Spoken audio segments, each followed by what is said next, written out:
Olá, estamos de volta. Esse é o vídeo 2 da aula do dia 31 de julho de 2021. Estamos agora estudando o capítulo 10, Lei de Liberdade, e estamos no item 2, Escravidão. Vamos aí agora compreender um pouquinho mais a questão 829. Há homens naturalmente destinados a ser propriedade de outros homens? Veja, olha, um item falando de escravidão. Num primeiro momento, nós vamos pensar assim, nossa, Kátia, falando de escravidão, acha, isso é uma coisa que nós já libertamos os escravos, né? Nós não temos mais escravidão no Brasil, né? Não, realmente nós não temos de forma instituída, né? Mas a escravidão, ela pode vir de tantas maneiras, né, que a gente precisa pensar um pouco sobre isso, né? Então, ele fala assim: toda sujeição absoluta de um homem a outra é contrária à lei de Deus. A escravidão é um abuso da força e desaparecerá com o progresso, como pouco a pouco desaparecerão todos os abusos. Então, ele começa a pergunta aqui já falando um pouco sobre isso.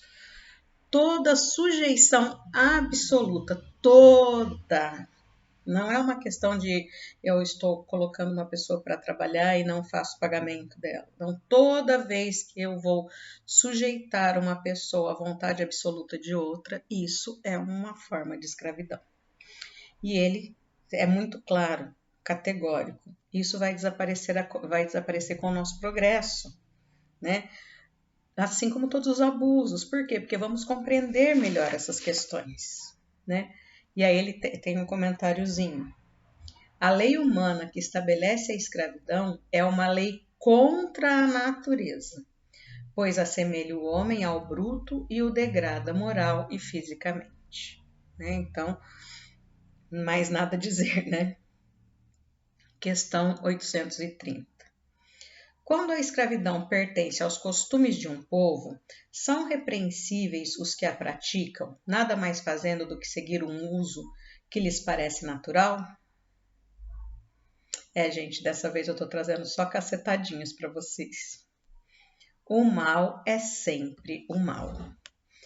Todos os vossos sofismas não farão que uma ação má se torne boa. Quer dizer, não adianta eu tentar ficar aí criando desculpismos para uma coisa que é ruim, né? Isso não vai se tornar bom. Mas a responsabilidade do mal é relativa aos meios de que dispondes para compreender. Aquele que se serve da lei da escravidão é sempre culpável de uma violação da lei natural. Mas nisso, como em todas as coisas, a culpabilidade é relativa. Sendo a escravidão um costume entre certos povos, o homem pode praticá-la de boa fé, como uma coisa que lhe parece natural. Mas desde que a sua razão, mais desenvolvida e, sobretudo, esclarecida pelas luzes do cristianismo, lhe mostrou no escravo um ser igual perante Deus, ele não tem mais desculpas. Então, aqui é a questão sempre aquela que a gente já falou ali atrás. A nossa responsabilidade, ela é relativa ao nosso conhecimento, né? Se eu estou ali inserido numa sociedade escravocrata, eu não tenho um conhecimento tão profundo, eu estou fazendo porque eu acho que é o normal, que é o comum, enfim, tudo bem. Menos culpável. Tudo bem não. Tudo bem não. Menos culpável. Agora, a partir do momento que eu me digo cristã, não tem jeito. Aí fica complicado, não dá para você ter desculpas em relação a isso, né? Não dá. Questão 831. A desigualdade natural das aptidões não coloca certas raças humanas sob a dependência das raças inteligentes? E aqui, gente, eu vamos pensar não em raças, né? Mas em povos, em pessoas, né? Sim, para as elevar e não para as embrutecer ainda mais na escravidão.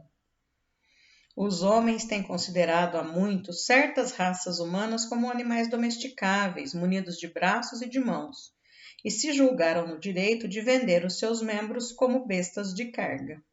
Consideram-se de sangue mais puro, insensatos que não enxergam além da matéria. Não é o sangue que deve ser mais ou menos puro, mas o espírito.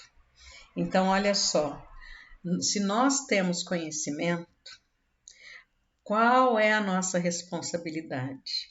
É ajudar a passar, transmitir esse conhecimento, fazendo com que as outras pessoas cresçam, né? O Mário Sérgio Cortella, que é um filósofo aí, tá famoso, né? Ele diz isso, que o conhecimento existe para ajudar a elevar as pessoas e não para humilhá-las, né? E isso cabe muito nessa questão da escravidão, né? Quem tem mais possibilidades, está aqui para auxiliar aquele que tem menos possibilidades. E aqui ele nos remete também a dois outros itens. Ele nos remete à questão 361, que é uma questão do livro 2º, do capítulo 7, que fala sobre o retorno à vida corporal. E aqui ele vai falar nessa questão sobre as qualidades morais. Por quê? O que ele diz aqui no final? Que é o espírito que deve ser mais ou menos puro e não o sangue. E ele coloca aqui nessa questão 361 que as qualidades morais são do espírito que está encarnado, né? Então, não importa o corpo em que ele encarnou, mas sim o que importa é aquilo que o espírito traz para ser encarnado nesse corpo. E ele também nos fala para irmos à questão 803, que é uma questão que nós vimos há bem pouco tempo, né? E está aqui, que é da lei de igualdade. E é a primeira pergunta que nós conversamos, inclusive fui eu que conversei com vocês, acredito isso. E ele diz: todos os homens são iguais perante Deus? E a resposta é sim. Todos tendem para o mesmo fim e Deus fez as suas leis para todos. Então, é isso, né? Eu estou aqui para auxiliar o meu semelhante e não o contrário.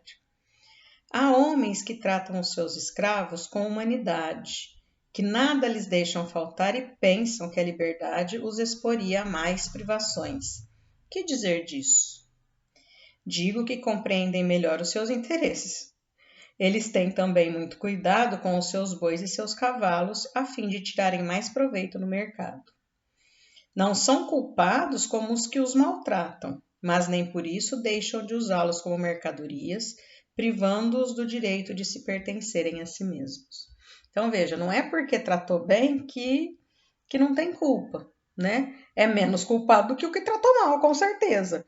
Mas ele ainda escraviza outro ser humano, trata-o como uma mercadoria, né? Item 3, liberdade de pensamento, questão 833. Saímos da escravidão, né? Vamos aí para a liberdade de pensamento. Há no homem qualquer coisa que escape a todo constrangimento e pela qual, ele goza de uma liberdade absoluta? É pelo pensamento que o homem goza de uma liberdade sem limites, porque o pensamento não conhece entraves. Pode-se impedir a sua manifestação, mas não aniquilá-lo. Realmente, o pensamento é aquilo que a gente tem de mais íntimo e a gente pensa, né? Não para de pensar, pensa o tempo todo. E eu tenho uma amiga que ela sempre diz assim: eu agradeço a Deus todos os dias por ele ter feito o pensamento, né? Porque nele eu tenho a liberdade absoluta. Eu posso pensar o que eu quiser. Claro que sou responsável por eles, mas posso pensar o que eu quiser. O homem é responsável pelo seu pensamento? Aí, já queimei a largada, né? O homem é responsável pelo seu pensamento? Questão 834. É responsável perante Deus. Só Deus, podendo conhecê-lo, condena-o ou absolve-o segundo a sua justiça. Então, vamos entender isso aqui. Eu sou responsável pelos meus pensamentos, claro. E não é que Deus vai julgar, né? Mas Deus fez as leis e todos nós estamos sujeitos a elas. Então, dependendo do meu pensamento, se é um pensamento não tão puro assim, né? Eu vou responder por ele, né? Se for um pensamento bom, tal, joia.